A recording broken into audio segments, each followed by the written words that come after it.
11:59 p.m. tonight, Victoria will be once again united as one single state.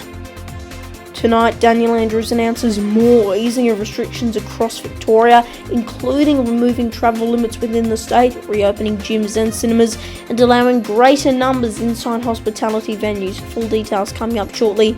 Also, Donald Trump continues to claim fraud in the US election, even suggesting that dead people may have voted, but is that true? We'll fact check the president's tweets. Prime Minister Scott Morrison says no action will be taken against two government ministers following a report from Four Corners into alleged misconduct. We'll be live to Canberra in just a few minutes. And Britain accuses China of breaching its treaty after Hong Kong's government ousted four democratically elected lawmakers, leading to all pro-democracy opposition MPs resigning in protest. Good evening, it's just past 7:45 p.m. here in Melbourne. Thanks for your company on this very busy Sunday evening. Now, I do tend to say that a lot, that it's very busy, but it is, isn't it? We do have a lot to get through tonight. Obviously, we'll have the latest on the US election shortly, but we are going to begin, as we do most weeks, with the latest out of the COVID-19 situation here in Victoria. And Daniel Andrews has announced the further easing of restrictions, including removing all travel limits within the state, reopening gyms and cinemas, and allowing hospitality venues to have more people indoors. But one of the last remaining restrictions is face masks, and some people are saying that it's time for them to go. Reporter Lincoln Holmes has the details. Just last week, the news hundreds of Victorians had hoped for. From 11:59 p.m. tonight, Victoria will be once again united as one single state. The border between metro and regional Victoria would come to a dramatic end, meaning that hundreds of Victorians would be able to see their fellow counterparts. Both the 25-kilometre limit goes, and also that ring of steel, the Metropolitan Melbourne Regional Victoria border, comes down tonight as well. It also meant that hundreds of families would be able to see relatives that they haven't seen since the start of the year. We can restart regional tourism. There'll be an ad campaign that's launched from tonight and tomorrow around particularly Gippsland and the high country, noting, of course, the very significant bushfire activity that they experienced during the summer. Lincoln Holmes, 6 News. Daniel Andrews has also announced an $870 million overhaul of Victoria's mental health system, which he admits is under growing pressure due to the impacts of the coronavirus pandemic. Senior reporter Darby Travers joins us now live from Melbourne. Darby, what will be included in this funding boost? Yeah, good evening, Leo. The Premier has revealed the full funding boost set to be included in the upcoming state budget will be delivered on November 24th. It acts on several of the recommendations of the Mental Health Royal Commission interim report, which was delivered in November of last year, including $492 million for more than 100 mental health beds across the state. Now, the Royal Commission's final report isn't due to be handed down until February next year, but Andrews said some of the sector's failings need to be addressed by then. Take a look. One of the biggest challenges in terms of public policy, the services that matter to every single Victorian, and that is making sure that our mental health system, instead of being broken, as it has been for a long time, a series of services that don't properly connect, not really one system, a sector, a part of our health system that fails so many people every single day. There is no health without mental health, and the investments that we've made over our now nearly 6 years in office are a point of pride for us. But what's even more important is an acknowledgement that this system needs to improve. It needs to get much, much better to save lives, to change lives, to make sure that every single person who lives with mental illness, their carers, their loved ones, have got the dignity and access to the services that they need when they need them. And if you or anyone you know needs help, you can contact Lifeline on 13 11 14, or of course Beyond Blue at 1300 224 636. Leo? Alright, Darby Travers live for us in Melbourne tonight. Thank you. To other news tonight, and Donald Trump is continuing to claim fraud in the US election, saying that a number of states didn't allow poll watchers to observe vote counting. US correspondent Jackson Gosnell has the latest developments. Well, Leo, the election is still the big story here in America. Vice President-elect Joe Biden is making many appointments to who he will choose to help him in the White House. He has appointed a chief of staff as well as a White House coronavirus task force team to replace President Trump's team. Now, President Trump says that he won the election, not Joe Biden, despite what all the networks are projecting, which is that Joe Biden is the winner. Now, currently, we've seen Joe Biden making many stops, and one of the big fights of his campaign is they want to have intelligence briefings on things that are involved with national security, as what President Trump currently gets. Now, they say that this would be to ensure a smooth transition. However, President Trump says a transition will not happen.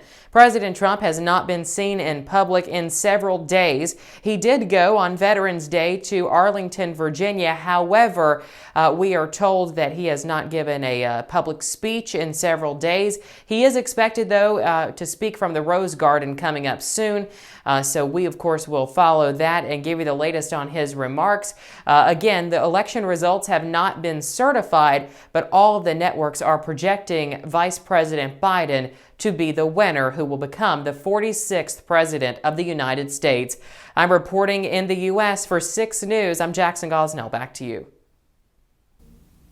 And with Donald Trump still refusing to concede the election, messages for Joe Biden are reportedly stacking up in the State Department, where he has been locked out of a number of key intelligence briefings. Earlier, I spoke to former U.S. Senator Donald Betts to get his thoughts.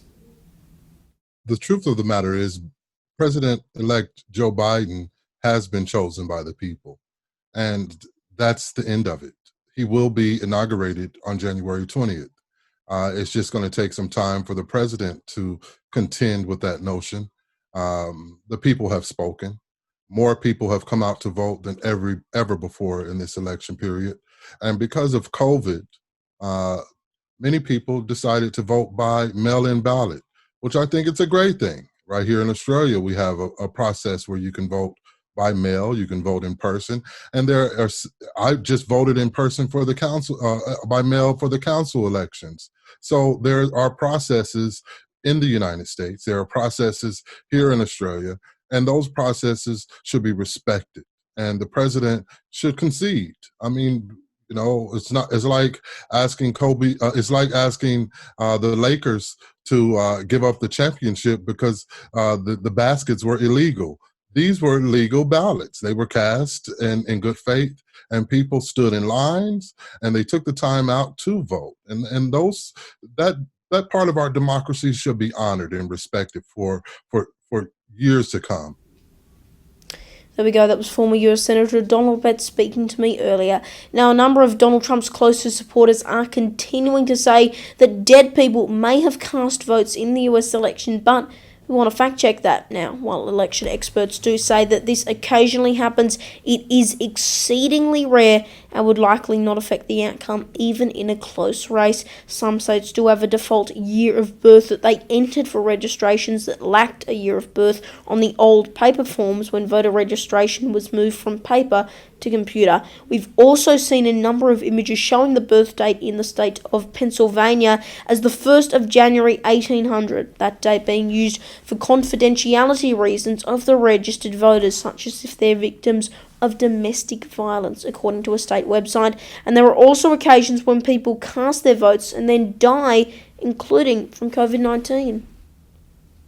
You have to understand that every state has a process, and that process is taken very seriously. Secretaries of states take their jobs very seriously. So I doubt they will allow any tampering with the ballots or fraudulent activity to take place. That's my belief. And remember, if you see a claim about the US election or anything else that you'd like us to look at, tag or DM us on social media and we'll investigate. Back home now, and Prime Minister Scott Morrison says no action will be taken against 2 government ministers following a report from the ABC's Four Corners program into alleged misconduct. Chief reporter Jack Hahn joins us now live from our Canberra bureau. Good evening to you, Jack. What was this report all about? Good evening to you, Leo. That's right, a big story breaking in Canberra in the last few weeks. Of course, we have all had our eyes on Washington, D.C., but this week, our eyes return to Canberra because of a report on the ABC. The Four Corners program released an investigation that they had on Christian Porter and Alan Trudge. Those are two senior Liberal members of Parliament in the Liberal Party in Canberra. Now, this report alleges that they had a number of relationships that were potentially outside of their marriage, or at least outside of the values that they projected to the public, these values of traditional family and very deeply Christian values. Well, that really flew in the face of some of their activity that the ABC alleges they were partaking in, such as sleeping or at least being very close and partying with a number of more junior Liberal Party members and younger female employees of the Liberal Party and younger females in general. Now, we understand that the former Prime Minister Malcolm Turnbull, in fact, warned these two members of Parliament, in particular Christian Porter, that his actions might actually become a liability, that his partying with young women might be used to blackmail him, because he was just about to become the Attorney General. And of course, when you're in a big position like that, you are susceptible to blackmail from political forces and even potentially foreign forces. So that was a big deal for the then Prime Minister Malcolm Turnbull. He introduced what has been colloquially termed the bonk ban, banning relationships between different colleagues of the Liberal Party. Now, we all thought that when that bonk ban was introduced, it was because of Barnaby Joyce, but it has since emerged that it was also because of this issue with Christian Porter and Alan Trudge. Now, in the days after, the Labor leader, Anthony Albanese, the opposition leader, also introduced a bonk ban for Labor, and we also are starting to see a lot of questions being raised about the original source of this report, in particular the ABC's role. The Prime Minister, Scott Morrison, has had a number of heated press conferences where he has really questioned the reason to this report. We understand that there was a lot of pressure put on the ABC in a number of cases. Christian Porter and Alan Trudge even asked journalists to remove photographs that they had. There was a lot of pressure put on the ABC because the Prime Minister, Scott Morrison, felt this was a very one-sided story. We've also seen a number of other commentators, such as Joe Hildebrand, really taking these steps to say that it was really out of line and there's no public interest. But when you're looking at two senior members of the Liberal Party partaking in activities such as what has been alleged in this report, then really it is a major story of public interest. And we understand now that, of course, the Liberal Party has their bonk ban from 2017, and now Labor too has their bonk ban as well. Of course, it is up to the public opinion in regards to how they view this, but definitely some major developments from the Four Corners, Leo. Alright, Jack Hahn, live for us in our Canberra Bureau tonight. Thank you. As the coronavirus pandemic continues around the world, a number of key vaccine trials are so far showing promising results. Experts say that results from Pfizer's trials are so far exciting, but that Australia has only secured enough doses for around a fifth of the population, and that there's currently no global distribution network that can handle it. Reporter Connor Alfacate has more.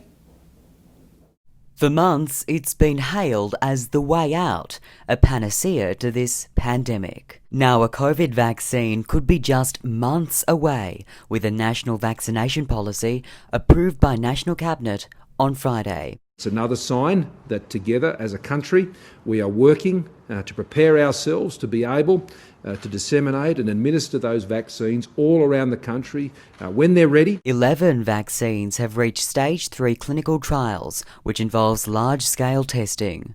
Australia has secured 10 million doses of the Pfizer vaccine, which has a success rate of 90%.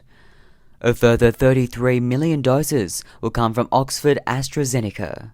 And a Queensland-made COVID vaccine is set to be disseminated by the end of next year, with Phase 1 trials showing it is safe and more effective than other vaccines for the elderly. The team at this University of Queensland lab in Brisbane are weeks ahead of schedule. It's set to be produced in Melbourne. The vaccine developments come as the federal government details its roadmap to recovery, which includes international travel bubbles by the end of next year. And by Christmas this year, that is a plan to have Australia open by Christmas, with the exception of Western Australia. Frontline workers and the vulnerable could be immunised as early as March. The rest of the country set to receive the vaccination in July. the plan to have every willing Australian vaccinated by the end of 2021. However, WHO advisor Professor Mary Louise McLaws has cast doubt over who should get the COVID vaccine first. It may be best for us to start having this difficult conversation that we actually vaccinate the 20 to 39-year-olds who represent over 40% of cases in Australia and therefore are potentially sources to the elderly as well. Concerns, though, with the Pfizer vaccine, the frontrunner in the vaccine race. The pharmaceutical giant revealing it hasn't tested the vaccine on pregnant women or children under 12, and there's limited testing on the elderly too, meaning it may not be ready by the rollout date. And early testing of the Pfizer vaccine shows that it may have side effects, including muscle pains and other flu-like symptoms. Making matters worse, it requires a double dosage, each almost a month apart, meaning a double whammy of flu symptoms. News of the vaccine gave the financial markets an injection of confidence. The ASX rose to an 8-month high in one of the heaviest trading days since the height of the pandemic crisis. Nearly $3 trillion changed hands in global markets. Connor Alforque, 6 News. Britain has accused China of breaching its treaty on Hong Kong by imposing new rules that would disqualify elected legislators in the former British colony. The country's government has disqualified 4 democratically elected lawmakers from legislature, reportedly per Chief Executive Carrie Lam's request, leading to all pro-democracy opposition MPs resigning in protest. The US has since warned of further sanctions against China, with National Security Advisor Robert O'Brien adding that this leaves no doubt that the Chinese Communist Party has flagrantly violated its international commitments, adding that the US would continue to identify and sanction those responsible for extinguishing Hong Kong's freedom. The Chinese parliament had earlier adopted a resolution allowing the city's executive to expel MPs deemed to be advocating Hong Kong independence, colluding with foreign forces, or threatening national security without having to go through any courts. China's embassy did not immediately respond to a request for comment. Finally tonight, and it's a bit of an interesting story to leave you on, Turkmenistan's president has honoured his favourite dog breed with a giant golden statue. Now, Gurbanguly Berdi Muhammadov unveiled the 19-foot statue of the Alabate dog in the country's capital, a homebred of the Turkmen variety of the Central Asian Shepherd dog, and is listed under the country's national heritage. Oh, this gets better and better. Now, the BBC reports that it is located in a residential area designed for civil servants, featuring an LED screen with video footage of the breed in various situations. State-run media saying the statue reflects the breed's pride and self-confidence. It's unclear how much the statue cost to construct. That is 6 News for this Sunday evening. You can stay up to date with all the latest news and all the latest golden statues being unveiled. Just go to our social pages, search 6 News AE to find us. I'm Leonardo Puglisi. Thanks for your company. Good night.